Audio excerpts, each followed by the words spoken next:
Good morning, good afternoon, and good evening. Wherever you're watching us from, this is Civic Space TV. My name is Douglas Onen, and today I'm joined by students from Mountains of the Moon in Port Portal, who are joining us from the the Hope Initiative chapter that hails from the Great Mountains of the Moon. Today, we are discussing the credibility of the 1961 elections to date. Of course, we're looking at Uganda's unending quest for a credible, free, and fair elections. And joining me to discuss this very robust and interesting conversation is a panel of distinguished ladies and gentlemen who will help us put perspective to the conversation. In no particular order, I'll go ahead and introduce my guests, but also give them the chance to say hello to your dear esteemed viewers, and then we dive straight into today's topic. I'm joined by Amanyire Elisha. Amanyire Elisha is a student at Mountains of the Moon. We're very happy to have you here, Amanyire Elisha. When the time comes, I'll request you to unmute, but also say hello. Right next to Amanyire Elisha, we are joined by another Amanyire. It's called Amanyire Brian. Amanyire Brian, you're most welcome, and we're very happy to have you here. But also we are joined by Mr. Kagoro Enock. Enock, we're very happy to have you here. Later on, we shall be joined by Kobushinje Susan, who, of course, at the moment, she's not yet with us, but she'll be joining us in a few. Enock, just briefly unmute, say hello to the viewers. I will also have the other guests do the same, and we dive straight to the conversation. Well, thank you, Drake, for the opportunity. Our viewers, from wherever you're viewing from or listening in from, hello is the right word for that matter. My name is Enock Kagoro from the Mountains of the Moon University, Fort Portal. I do a Bachelor's of Science in Computer Science, but I'm also serving as the Deputy Guild Speaker there. I'm glad to be here and to discuss such important matters. Thank you, Drake, for the opportunity, and I'm looking forward to a fruitful engagement. Thank you. Thank you very much. Definitely looking forward to an interesting conversation with you too. Elisha.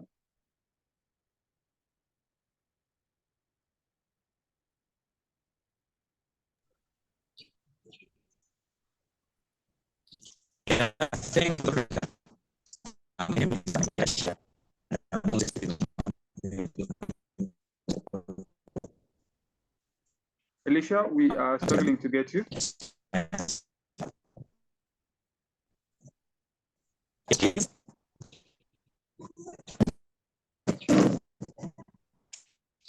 Come again.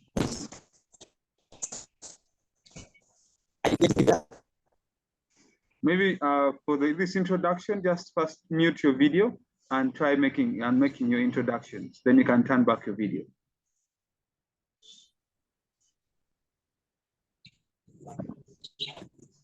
I get you. Yeah, we can get you now. Yes, yeah, please my go name ahead, is Amanyire Elisha. I'm a student also at Mountains of the Moon University, and I pursue a bachelor's degree science in agriculture.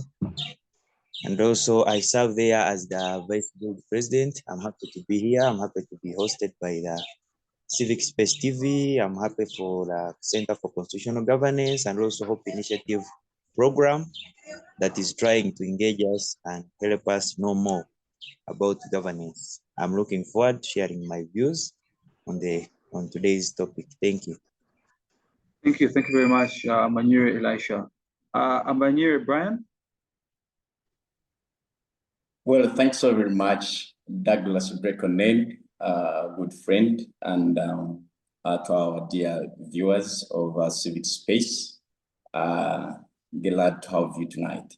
My name is Amanyire Brian, and I'm of petty name Abwooli, and I'm currently a student of Mountains of the Moon University, doing Bachelor's of Science with Education in Physics and Mathematics. We are the people the government thought about in the future to be earning 4 million. But anyway, that one is not important. Hopefully you are not already being discriminatory. Super excited to be hosted tonight for Center for Constitutional Governance. I happen to serve as a charter president of the Rotary Club of Mountains of the Moon University. Not only that, I'm also a country coordinator of Africa Youth Hope Alive project, whereby we inspire, mentor, and inspire youth for a better tomorrow. Glad to be here tonight, and maybe we look forward to narrating great inspiration and maybe on how we can better this country and our world. Thanks so very much, Onen, for having us tonight. Thank you. All right, let's start this conversation. Today's topic is looking at credibility of elections in Uganda since 1961 to date. And of course, we are underpinning this under Uganda's unending quest for credible, free, and fair elections. Enock, allow me to start this conversation with you, and of course, with keen interest on a historical context. My question to you is, how would you assess the credibility of Uganda's past elections in 91 and 62? The follow-up to that question is, were they a foundation, or were these elections a foundation or a betrayal of democratic practice? Thank you, Drake, for the opportunity once again. I am also glad that Susan has joined us on the call. First of all, from 1961, 1962, and then the running elections up to that. Because Drake, if we recall with history, that the first general national elections were held in 1961, that is before independence, and then the 1962 elections that saw Dr. Milton Obote win the first elections, having had allied with Kabaka Yaka Party, and I think those were the first elections, post-independence elections, to be held nationally, which were seen as credible, which were seen as fair, free and fair. But also, again, if you look at that, they were also seen to have reflected a lot of regional and tribal imbalances, or what we could say religious divisions and not democratic maturity. And all such has been running through in that manner for such a time. When we look at the 1971 to 79 era of Idi Amin, who came to power through a military coup, I think that was before now, into Museveni's era, we had the last elections in the 1962 that saw Dr. Milton Obote win with Kabaka Yeka. Then we had the Amin era, who came through power through the military coup. At that time, what do we see?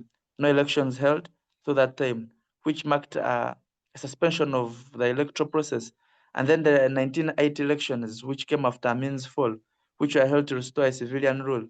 If you read Professor Ogumayo's book of Why Fireflies Glow, there is a deeper description of that, such the Amin era and then the post-Amin era after Amin's fall, the 1980 elections, which are among the most controversial actually in the history of the democracy of this Uganda's elections, where we saw Milton Obote of APC being declared winner. And then, of course, amidst wide reports of vote rigging, of ballot stuffing and intimidation, and all such, which also triggered now the President Museveni's 5-year guerrilla war of 81, 86, yeah, which led to also the fall of Obote II's government. So all such has been out of, we have elections, but what kind of elections? What has been coming out as a question is the credibility of the elections, is how free and fair were they? Because each and every time we have elections in Uganda, it has been characterized by vote rigging, vote stuffing, or unfair treatment of political actors, and this and that. And that has been the character in Uganda's election for such a time. But also we see that I think I should reflect on the fact that since Museveni took power in 86, we have also had several elections. But then, like I said, our question relies on how credible and how fair have they been in that kind and that manner. Because when we move at the NRM system, what I would call the movement era, the 1986, and maybe let me first characterize it up to 2005, where we had multi-party politics banned under no party or movement system. And then we had the first the election is being held in 1996, of course, after the introduction or the launching of the 1995 constitution that was now bringing back the multi-party system and then the democratic system. So we had elections being held in 1996. 1996. 1996 and 2001, with Museveni as being the dominant candidate, and of course having political actors or opposition actors, opposition leaders like Paul Semwogerere, like Kizza Besigye, who also faced intimidation. And of course, time and again, even as we grew, because I understand that by that time, 1986, some of us were not yet born. 2001, some of us were not yet born. But of course, from what we hear from people that were there then, is that a lot of unfairness, is that this and the other was rigged, this and the other was rigged. So in the long run, Drake, you realize that even when we're having these elections running, even when we're having this and that running, the question has always been how credible they are. And the credibility and fairness has remained a question since 1961. All right. Thank you. Thank you very much, Enoch, for that robust and an articulate submission as regards to the credibility, as your assessment of the credibility of elections from 1961 to date. That's a fair assessment. And I think from your submissions, I would draw to a conclusion from the question that I asked, whether the foundation in 1961 and 1962 was one that, of course, established a democratic practice, or was it a foundation of betrayal? From your submissions, I would draw to a conclusion that she would opine that the elections of 1961 and 1962, subsequently with the others, laid a foundation of betrayal and seemingly not one of democratic practice. But let me come to you, my brother Amanyire Brian. Thanks for joining us, Susan Karungi. We'll get to you as well in a few. Brian Amanyire, from the assessment that we get from Enock, his assessment of the 1961 elections to date agrees or sides to the side that the 1961 and 62 elections laid a foundation of betrayal. Do you agree with that submission? From the question that, from your assessment of the credibility of Uganda's past elections in 1961 and 1962, did it lay a foundation of betrayal or one of democratic practice?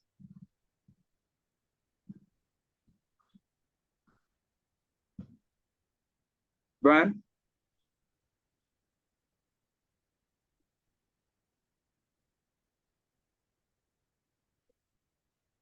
Brian? Okay, looks like we have lost Brian there. Let me get to Elisha. I would pass the same question to you. Brian is unable to get to us now. Elisha?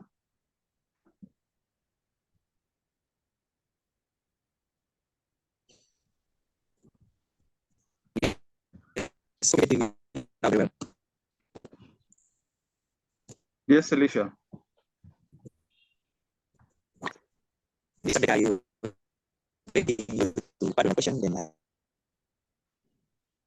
Yes, I'm going to pardon the question, but I think your video is interfering with your submissions. I'm going to request you to just turn off your video when you're making your submissions.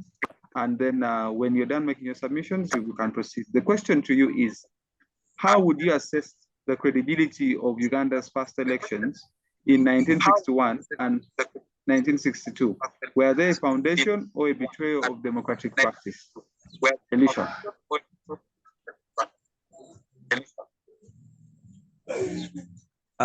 Looking at the 1961 elections, these elections came in a period where Uganda was pursuing to achieve its independence, and it was characterized by turmoil and movements to liberate Uganda from the colonial rule. But when you come to the 1961 elections, yes, they took place, but it was not a foundation that Uganda was going to achieve a democratic rule of governance, because we saw when it came to the 1966, there was a betrayal where the Prime Minister, the late Dr. Apollo Milton Obote, overthrew the former government led by Kabaka. But this did not take long. We saw again in 1971, where Amin also overthrew the former government of Obote. And again, we came to the 1980, where Museveni where candidate Museveni lost up Obote. But again, he went ahead to go to the bush, and then in the pursuit to liberate Uganda.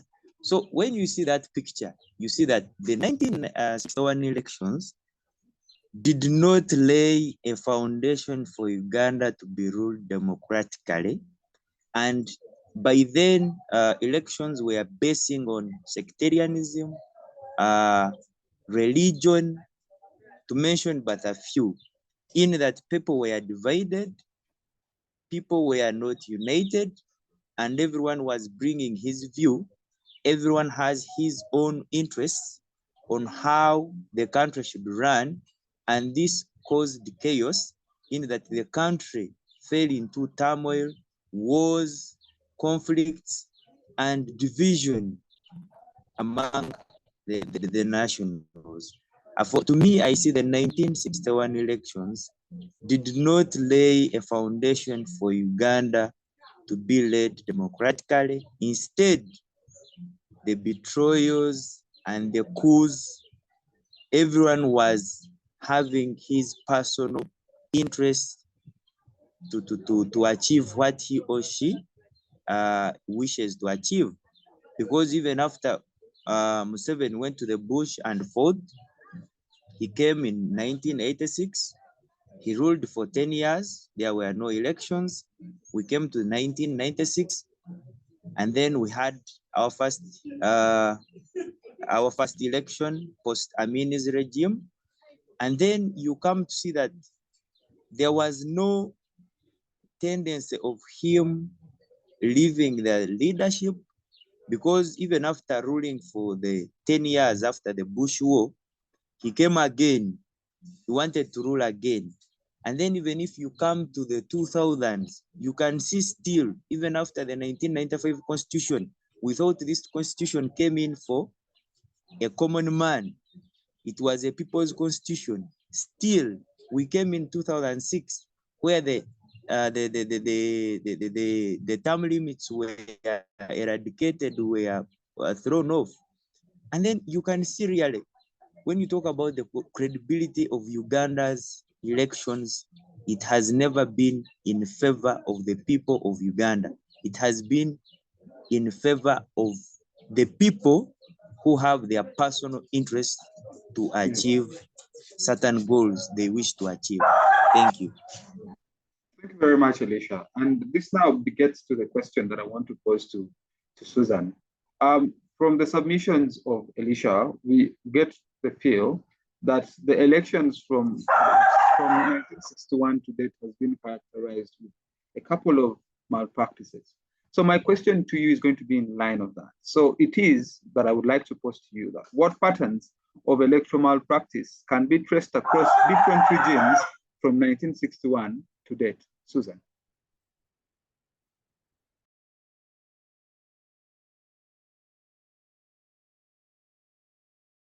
You are muted, Susan. Please unmute.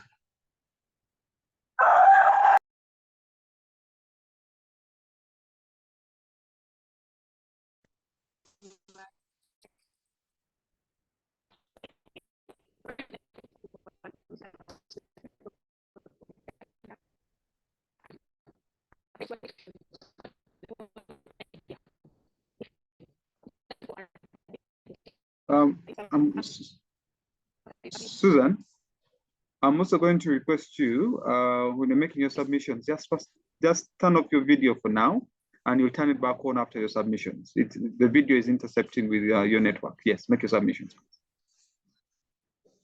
Right. Okay, so thank you very much, Drake. So I was saying that what we see from the 1961 elections is that they actually distort the whole idea of why we elect leaders. From 1961, we see that Ugandans deemed elections as something that has to be there on tribal lines.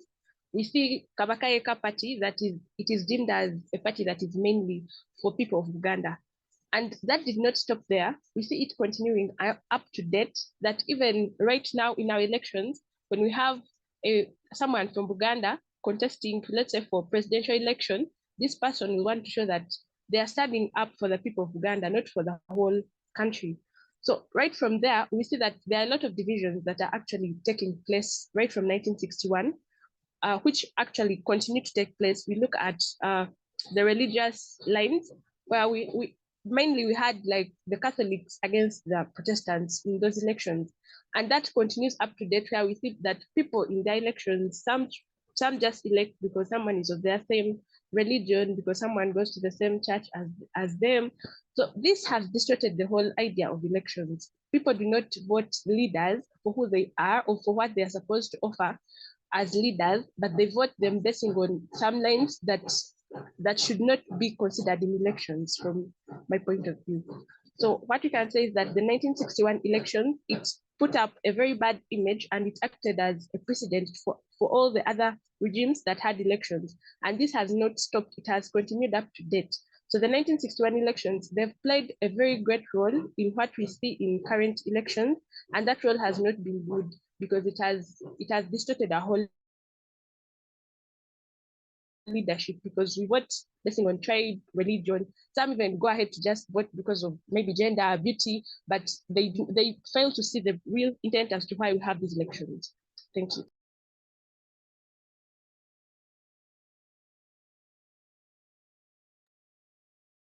All right. Thank you very much, Susan, for that elaborative submission as regards to sectarianism that has characterized our elections from 1961. And that, in your opinion, is an electoral malpractice that can be traced through from 1961 to date.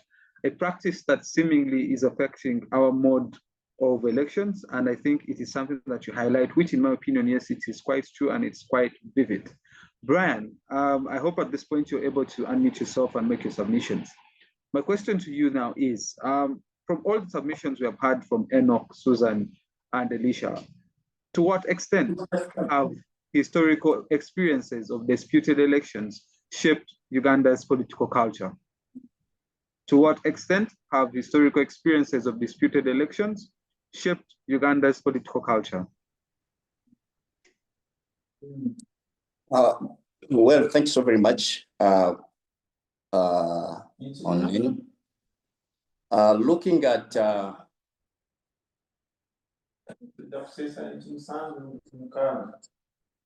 can we catch up? Please make your submission. Okay, thanks so very much once again. You realize in 1961, Uganda had the first election, which was generally peaceful, and what we have heard from my fellow colleagues. You realize the preceding year, 1962, it was marked by allegation of rigging and cheating, which created distrust among the political parties involved, and then it set the stage for future electoral disputes and violence. Now, like my brother Elisha have submitted. So you realize in 1962 was a bit rough. This rough patch in Uganda's electoral history, it might have laid bare the challenges that would have become a recurring theme in the country's democratic journey as far as election is concerned. Looking at a few patterns that would have shaped Uganda's politics or maybe development trajectory, we would have got regional partners looking at countries that are neighboring the country Uganda, that is Kenya, as part of East African Common Service Organizations. You realize this custom union would make a sense of belonging now that Uganda and these regional countries they sit down and do one similar thing. You realize in 1917, that is when Uganda established a custom union with Kenya. You realize what was done in Kenya was also supposed to be done in Uganda. Similarly, when you look at what was done in Tanzania, also part of the East African Common Services, you realize all these were to structure what is supposed to be done in the neighboring country is also supposed to be done in Uganda. But now, going back to the storyline, or what should we have done, looking at the historical experience since 1961, since that was the time when we marked all this and we started the journey of elections in the country. 1962, we get independence. Uganda gains its independence from the British colonial rule, marking significant milestone in history. Idi Amin also coming in 1971 to 1979 with his brutal dictatorship. Many of us have said that he came with his dictatorship or way of leadership. This also would have given a profound impact on the Uganda's development, leading to look at economic development without forgetting the political part of it, and maybe human rights abuses and instability. Looking at the civil war and instability that came in also between 1980 to 1990s, without we cannot fail to talk about the 1986 start of the regime. You realize Uganda implemented some significant economic reforms that would liberalize this country and which helped stimulate economic growth and attract foreign investment. And this takes us back to the foreign patterns that would have come to put maybe or stabilize the country in looking on how we can have a free and fair election. But before that, how should we look at the peace building and development as we are in an ending case for free and fair elections? You realize in the recent years, Uganda has made significant progress in peace building and development with a focus on providing economic growth, reducing poverty, and improving human development outcomes. And this, it has brought on board countries and excluded other countries. Look at the British. It excluded the British and it brought countries like China. So you realize this international partnership would also play a vital role in having Uganda or maybe shape its democratic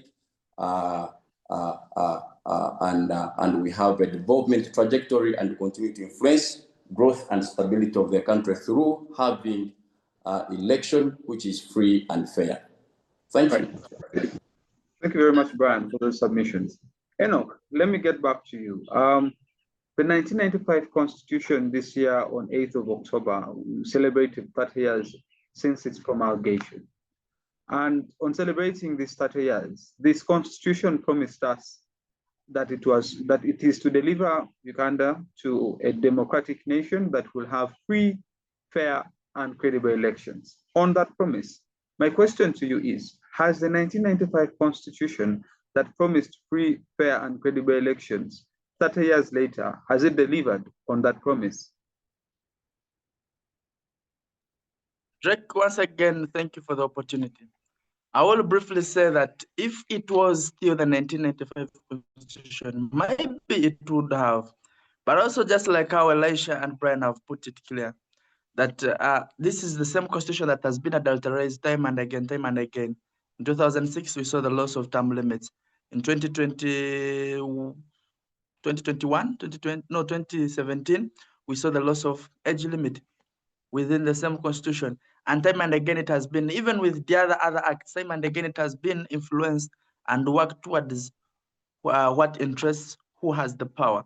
And that, in summary, concludes the fact that it has not achieved, and it's no longer, I should say it's no longer the 1995 Constitution, but rather it is now the adulterated 1995 Constitution that is delivering in the interests of those that matter to it or that think matter to this country more than the people of Uganda.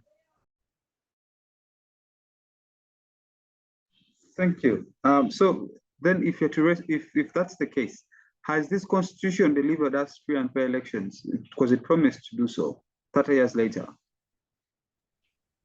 Not really. First of all, what seems to be free and fair elections has been time and again characterized as very incredible elections. The 2001 elections with Dr. Kizza Besigye claiming time and again that there was such irregularities and time and again running to court. In 2006, the same thing. In 2011, the same thing happened. 2016, the same thing happened. Because in a case where we have an election, and in every election we have people petitioning this and that, and the petition is always taken to be on the other side and the other side, it simply means that in the ears and the eyes of the people of Uganda, the 1995 constitution has not achieved a free and fair election to what we expected. All right, thank you. Thank you very much, Enoch. Elisha, let me get back to you at this point. You know, the 1995 Constitution introduced the Electoral Commission that is charged with the mandate of, after 5 years of organizing, overseeing, and of course, declaring votes. Now, if that's the case, the electoral mandate is to the effect that the president or the sitting president has the mandate to go ahead and appoint the electoral commissioners. So my question to you is, does the current electoral framework under the 1995 Constitution adequately safeguard the independence of the Electoral Commission? Elisha.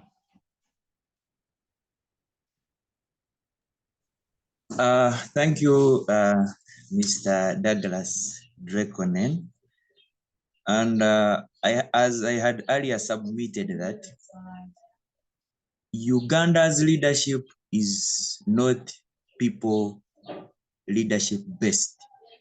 It is personal, it is family based. People have their personal interests. When you look at the 1995 Constitution, this was the Constitution that came in to bring in sanity, the freedom of speech, the freedom of worship, a rule of law, democracy, to mention but a few. But even the people who participated in the making, in the research to come up with this people-centered constitution, right now are having questions. What went wrong? What did we do right? Because the constitution has lost its way. It has lost meaning in that you come to see theoretically there are provisions, but practically there's no work being done. The constitution is just, let me say, it was captured by the state, which is an arm of by the executive, which is an arm of the government. And also we have seen the executive capturing different arms of the government, the parliament, and also the judiciary. Now, having captured these arms of the government, the executive now holds the power to now manipulate and use these arms to achieve its goals. We have seen the constitution being disrespected. We have seen amendments that are in favor of the executive. They are not in favor of the people of Uganda. And now you have the executive appointing the electoral commission, the so-called independent electoral commission. In theory, it is the independent electoral commission of Uganda, but in practical, it is dependent. It is depending on the executive orders because the judiciary is not independent, the parliament is not independent, and then who questions the executive? Who checks the executive? So when you see the president appointing the electoral commission, then just know there can never be a free and fair and credible election in Uganda. Because all along, since the time we started elections under this constitution, we have never had elections where the opposition is never oppressed. We have seen elections where Colonel Dr. Kizza Besigye is always in jail. We have seen elections where the opposition, for example, candidate Robert Kyagulanyi is being tear-gassed, is being blocked from expressing, from reaching out to his people. In that sense, you can see that the Electoral Commission has not come out to blame the security organizations, which are used by the executive. The Electoral Commission has not come out to be clear on what an election or candidates, it has not come out to bring the rights of these candidates clearly to the people. Because you can see now, for us, the population, we are going to decide. But the difference between the people who know and the people who don't know is very big. The Electoral Commission has not come out to make us know what we are supposed to do and to make us know what our candidates should be doing. We are just seeing candidates being blocked, candidates like, it's a confusion in that the Electoral Commission seems not to be knowing what it does, only that it is doing under the control of the executive. Thank you very much. Thank you very much. And this now, of course, would prompt me to ask Susan a follow-up question in regards to the Electoral Commission. Susan, as you unmute, the question to you is, should the appointment, therefore, of the Electoral Commissioners remain a prerogative of the President, or should Uganda explore independent selection mechanisms? Susan.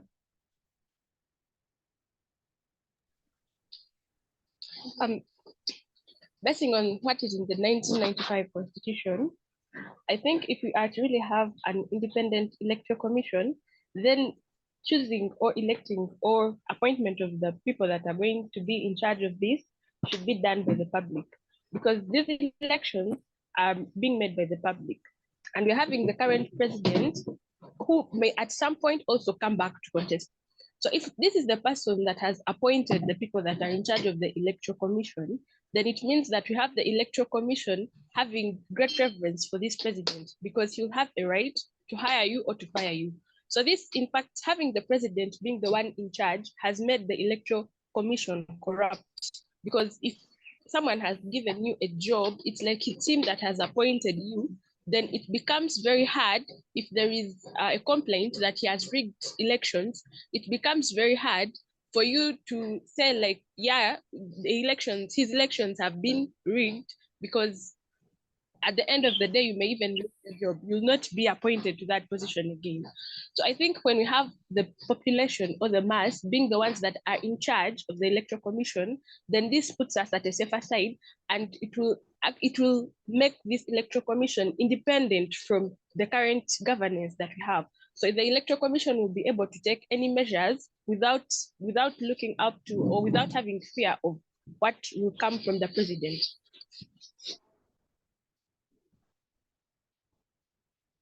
Thank you. So it is your submission that we should come up with a more independent selection mechanism. Thank you. Let me get to you, Brian.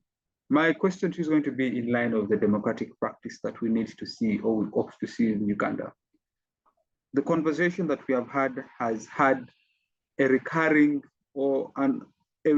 submission in disputed elections. So my question to you is Uganda's recurring cycle of contested elections a reflection of weak institutions, or is it a reflection of a political culture that has been groomed over time? Brian. Now, Onen, before I can answer that, let me first give us an oversight. In 2016, when a presidential candidate, Dr. Kiza Besigye, was almost announced winner over winning President Museveni, you realize they almost put this chairman, the Electoral Commission, into jail. Why? You already knew the results. That was a hearsay from the people outside, but you could not announce. You realize an article 60 of our constitution here establishes the Electoral Commission as an independent body responsible for ensuring free and fair election. Is that right? Meaning, you as an Electoral Commission, you're not supposed to come and interfere in any of the political party, be it their campaign, be it their way of how they are looking for votes to come and participate in the national election. So as an independent body, be there, because the provisions are stated clearly that you as an electoral commission, you're supposed to be an independent body, that you're supposed to be independent, impartial, and with the members that are independent, not sidelining with the existing government. Going back to the question, now we are having as many political parties in the country. You remember the saga that happened when these candidates were duly nominated. A few were left out. Do you know what caused that? It means there was one person who was behind the electoral process of nominating this person and not nominating this, because of a few reasons that we cannot put at the moment. You allow Bobby Wine or Kyagulanyi to come and stand in as a president, but don't bring the other Kasan, the other Kabubuka, because he will disturb the election process. And now the minimum is supposed to be 7. Someone is drawing something that is coming to move the electoral process, which is supposed to be done by the Electoral Commission. And to answer what has not been answered, that Electoral Commission at times is ruled by the existing government, and yet it is an independent body. Say President Museveni has all the mandate to come and appoint a chairman Electoral Commission and says, I'm bringing Yabagam as the EC chairperson. And then you're the president. It means the president is your boss. Anything that is regarding winning or losing is starting with you. So it means an upper hand starts with the person of the existing government, which is supposed to be not sidelining with the Electoral Commission. Going back to these bodies have been interrupted so much. I'm happy in 2025, these political parties have now been given some facilitation, including security, including some allowances to further them during the electoral process. But unless how it was done previously, which was always a point of query from my friend Dr. Kiza Wesje, was always claiming for this freedom. Now that a political party comes on board and says, we are coming, we are bringing a presidential candidate, he's not supposed to be intimidated by any person because we have all the mandate. And now, look at the weaknesses that we are having in the parliament, because it is also having yet another say on the political parties vis-a-vis the electoral commission. If we strengthened our parliamentary oversight, we would be having a proposed parliamentary oversight to ensure that the commission, this electoral commission, puts an accountability and transparency, or how is it said, before we can come up with these documents or documentaries on stopping political parties in running in the electoral process. They should also swear not to do ABC and do ABC in a line with their tragedy. Thank you. Thank you very much for that robust explanation in your submissions. Enock, in 2021, we had a very peculiar form of elections in that we were at the wake of the pandemic. We are faced by general elections in 2021. COVID, of course, struck in 2020. The conversation around the electoral process there was termed as, of course, what they termed as scientific campaigns. And with these scientific campaigns came certain restrictions, but also a new way of conducting campaigns. That means we are supposed to, the aspirants were meant to use media. But unfortunately, some aspirants were, of course, denied accessibility to the use of media, or even went ahead, but also closure of internet on the day of elections, among other atrocities that happened. But besides that, the issue to do with security, the use of the police, the military in the process is also a conversation that is worth having. But above all, financing. Elections or running for office has become too expensive that for a young person such as you and me may even not be in position to afford. We have seen currently young aspirants who want to go for positions of MPs cannot even raise a minimum of 3 million shillings for nomination fees. So my question to you is, can an election of Uganda be truly free and fair in the absence of equal access to media, security, and financing? Drake, I think it's high time for Uganda to start, for Ugandan actors, especially the security agencies, the media agencies, and all such, to realize and understand that what they're doing is out of independence, and they are subscribing to this country and not to a particular individual. It is high time that they understand that they're working for the country, they're working for Uganda, they're being paid by the taxpayers' money, and they're supposed to work in the best interest of this country in general, and not towards a particular individual. A case in point, in 2021 elections, which came shortly after a COVID pandemic, or maybe let's say during COVID-19 pandemic, I think that is one that opened the eyes of Ugandans and the world towards what unfair and credible elections look like. You remember cases where we had internet shut down for a long time, and as we speak now, Facebook is still in lockdown, it's still in shutdown. Those were the cases where we had those arrests, and it was so said that some people's gathering or some political gatherings spread or enhance the spread of COVID-19, and the others do not. That alone is a clear distinction of what the politics of this country looks like. But I feel in an event where the media personnel, and the media has tried, by the way, and although several things, because now the question is now with the security, who are proving loyalty to an individual, especially an individual or particular individuals or particular groups, and not loyalty to the country.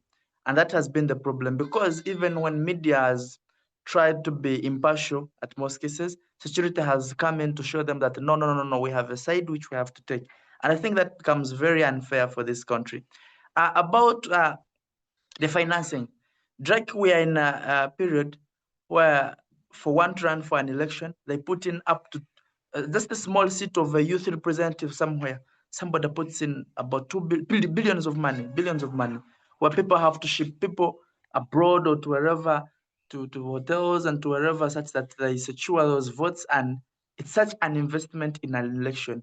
Drake, in an event when somebody invests in such an amount of money, that would simply mean that they will guard that power as much as possible. But also when they come into the leadership, they will come to harvest the money that they have invested in, or the energies and the effort and the risks they have invested in. You saw what happened in Romiaga. You saw what happened in their primaries of certain parties, which I do not want to mention here, and such unfairness, where particular parties. Recently, I saw a letter ordering people to attend particular rallies, and then I saw another that is stopping up people from attending a particular rally, and then security has to guard this and that. So I think the entire problem is with the security, because that has become now the governing council, will say, of the country, and it has had now to guide all the other actors on how they should act, and unfortunately, they are swaying everything away, showing that, look here, we have this way to take, and this is who we should bear loyalty to. I think that is wrong. But in an event that security turns around, and security has become impartial, but also knowing that they work for this country, I can quote General Mugisha Muntu. General Mugisha Muntu one time said that, you see, you're in that combat, but you live it. And the primary possession you have is being a Ugandan. And being a Ugandan should be, because I believe it is patriotism that is taught in those agencies. And if that patriotism, the loyalty to country, to nation, and to the people within, and not to an individual, if that is employed, I think with time we can have a great. Thank you. Thank you very much, Enoch, for that wonderful submission. Let me get to you, Elisha. And my question to you is going to be in line of the multi-party dispensation, which of course was reintroduced in 2005. Today, we have a couple of presidential aspirants on different political parties, but also we have approximately close to 30 political parties that are existent, but of course we have a few that are active. And this begets me to ask a question: that has Uganda's multi-party system since 2005 enhanced or weakened electoral credibility? Elisha.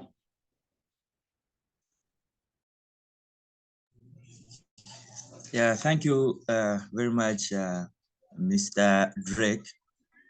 When you talk about the multi-party system of governance, yes, we have over 30 parties that are existing in Uganda. But going back a little bit, we are all observing it that the executive has captured all corners of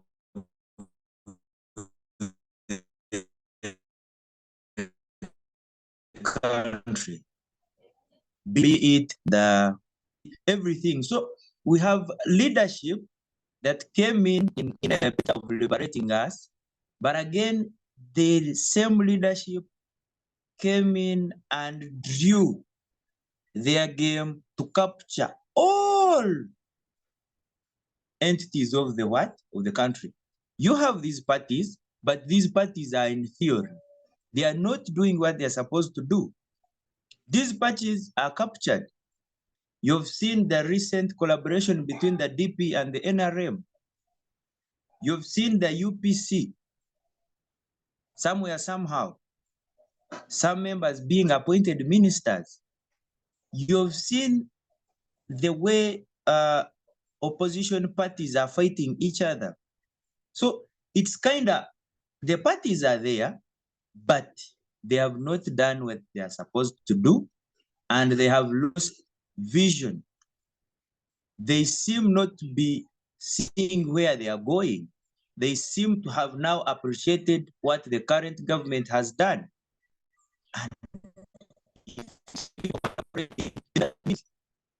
They're appreciating what the government has done. And what I want to tell you that as a country, as a nation, previously I told you that the difference between the people who know and the people who don't know is very big. We are here, we are kept in a picture of appreciating. Thank you, Mzee. Protecting gains, small prosperity for all. There is no prosperity for all. There are no gains that we are seeing rise in the prices of commodities. We are seeing overtaxing traders. We are seeing foreigners being favored. So when you come and look at that, you realize that Uganda, we are just being, I don't know, our minds have been corrupted to always appreciate what is not there. We are listening more, we are getting the theory, but we are not analyzing the practical on ground. Because what I would tell you that, yes, the multi-party governance was brought in, but those people had already designed their game to capture these parties. So there are no opposition parties that are doing what they're supposed to do. We are seeing even some leading opposition parties here. They are making it regional. You see, they are making it like a game. It's as if they are chasing their own personal gain. So as a country, we are now losing hope as a nation, as citizens, and we are asking ourselves, what are we going to do? I was at the Constitution at 30 conference at Sheraton, and even the people who participated in designing our 1995 Constitution, we are asking themselves questions that, what should we do? And Honorable Justice Ogola was saying, they have tried everything. They have tried the coups, assassinations, and everything, but it has failed. And now they want dialogue. But dialogue with who? Dialogue with a person who has captured banks, who has captured security organizations, who has captured opposition parties, who is everything. So you will find that there is no really a clear thing that we can do to come up with change. But for me, in my own observation and in my own view, what we would do, let's leave these parties and then support people like Dr. Sarah Virete, who came up with these innovations of the Center for Constitutional Governance, the Hope Initiative Clubs, and create awareness, because really, as citizens, we don't know. We're just kept in that angle, appreciating every time. So when we do these things, like, for example, this presentation we are doing, there are many people who are doing that listening. And then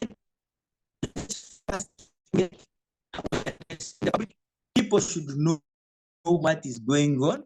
People should know what is on the ground. Then the country can come up with a clear solution to see that the country is free and the country is different.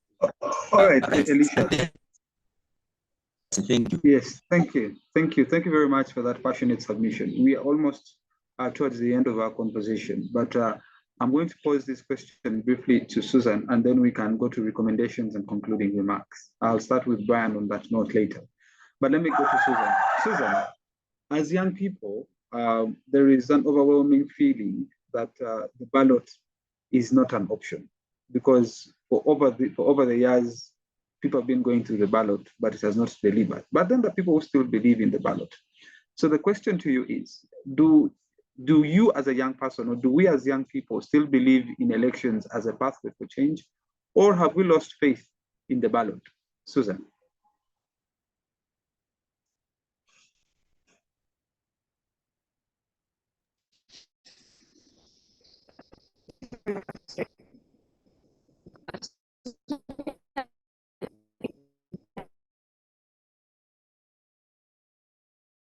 Hello, Susan.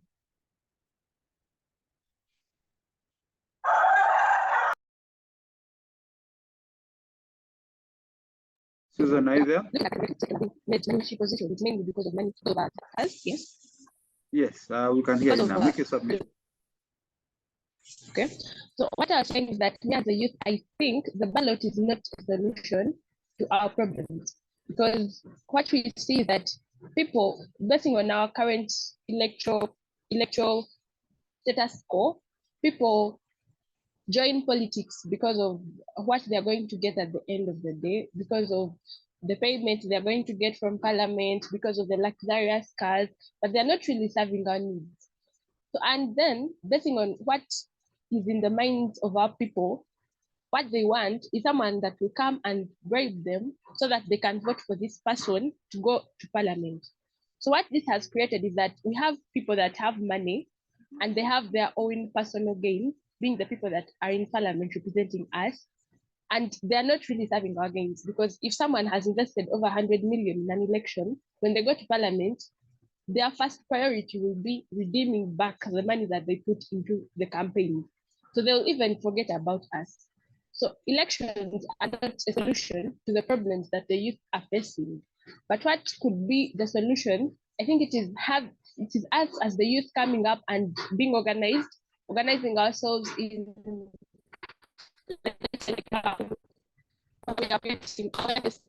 ourselves and coming up with things that are realistic, because the things that the government promises, they are theoretical, they're not practical. So what we need is a more practical approach to our problems, not a theoretical approach.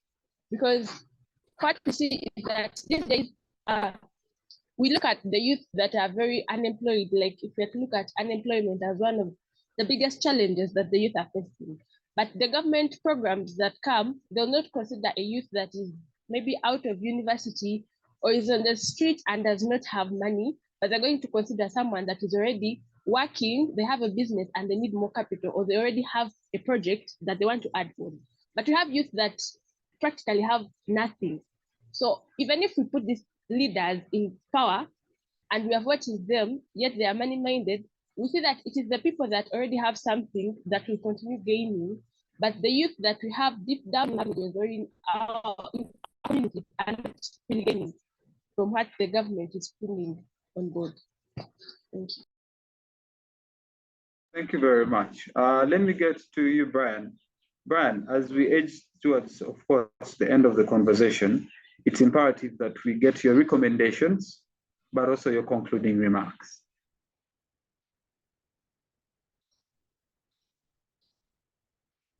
Okay, Brian? thanks so very much. Thanks so very much, Nen, and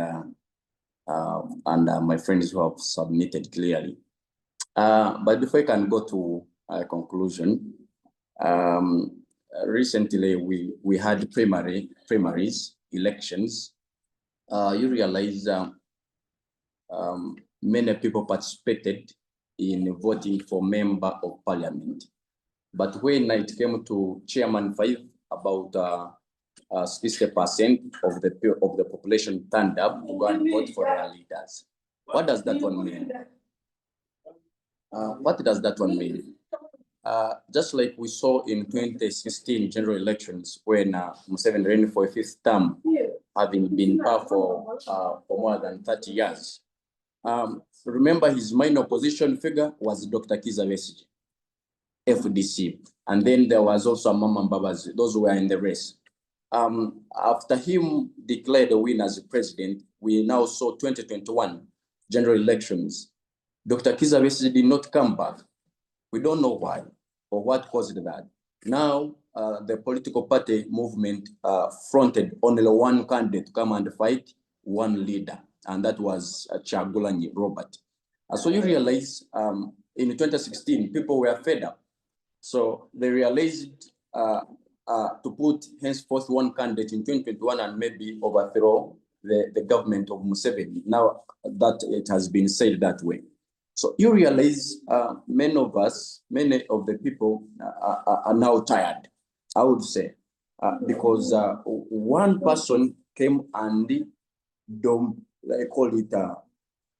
he grabbed the attention of everyone, and then he declared himself a winner and even announced and said, by the end of 2021, I don't want to see any political person, any political party that is running against me. That was the words of one candidate some time back. That was 2020, and which is really happening. So you realize now we are scared. Now that we are going in 2026 general elections, we're even scared them all because this person has told us, even if you do what, I am the next candidate.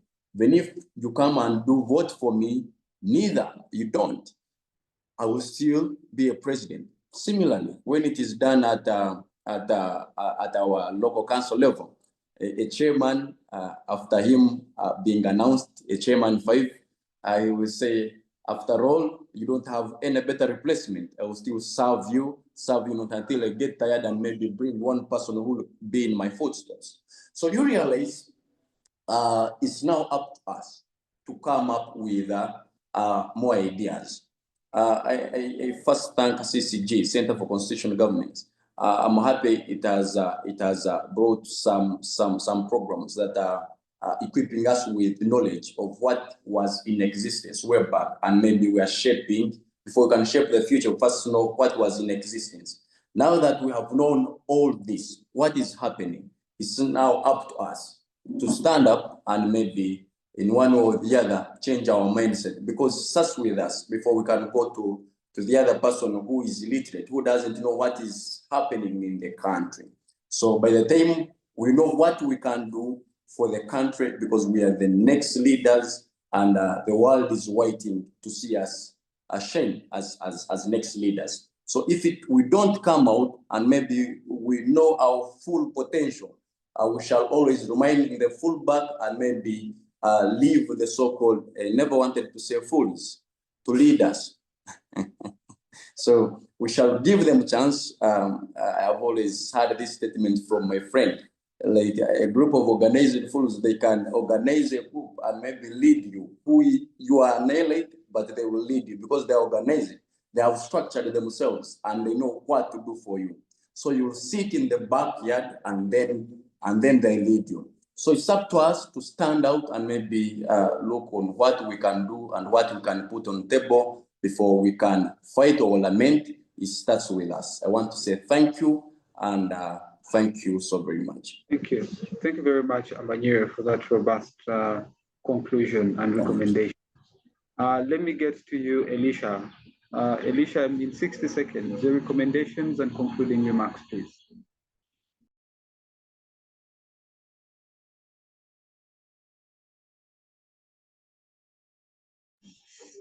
Yeah, thank you very much, Brother Drake. My recommendations, before my recommendations, I would really call upon all of us, because as youth in this country, we make over 75% of the population. And we have seen it all. We have observed. And somewhere, somehow, we have tried to know what is going on. But one thing I want us to benchmark. You've seen the Gen Zs of Kenya, how everything has turned around in Kenya. Now governance is in favor of the people of Kenya, just because of standing out and believing in yourselves. We as youth, we have to believe in ourselves. We have to be united, because we have realized the people leading us have lost love for our country. We are the future leaders. We don't want to go into leadership that is skeletal. So the journey has to begin now. Let's create awareness. Let's energize these initiatives, the Hope Initiative Clubs, the Center for Constitutional Governance Organization. Let's support. We may not support financially, but we may support through participation. Because one thing I know, one of the people said something glooming is in this country. We saw what happened at Chite's landfill.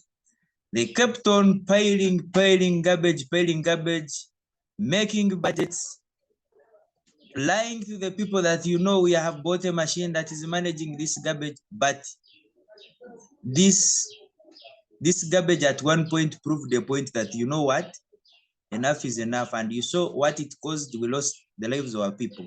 So something is underground. They may put us into captivity. They may lead us poorly. They may do everything. They may capture all the money baskets in the country, but something glooming is coming. They will not last long. But we have to be patient. We have to be united. We have to benchmark, and we have to support these initiatives so that we can create awareness, and then we come to know. We make the population aware. You know, knowledge is power. Because as what I have told you is that people don't know. People really don't know. The people who know and the people who don't know, the difference is too big. So my recommendation is, let's first now create awareness. Let's benchmark. Something is coming and liberation will come. Thank you very much. Thank you very much, Amanyire, Elisha. Susan, your recommendations and concluding remarks. Thank you very much. So I want to thank the Center for Constitutional Governance for hosting us and for organizing such a good debate. And then lastly, what I need to tell to our viewers is that there's power in numbers. We have the Constitution. If the Constitution is not being put in place, the number of the population that we have in the country matters. So if we are in a big number and we are up to work towards change, then we are going to achieve it at the end of the day. Because even the government that we have today, it was able to take up power because it had numbers, the population supported them.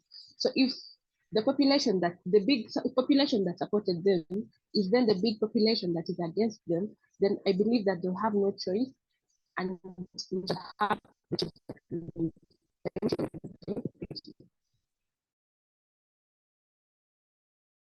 Thank you very much, Susan. It's true that there's power in numbers.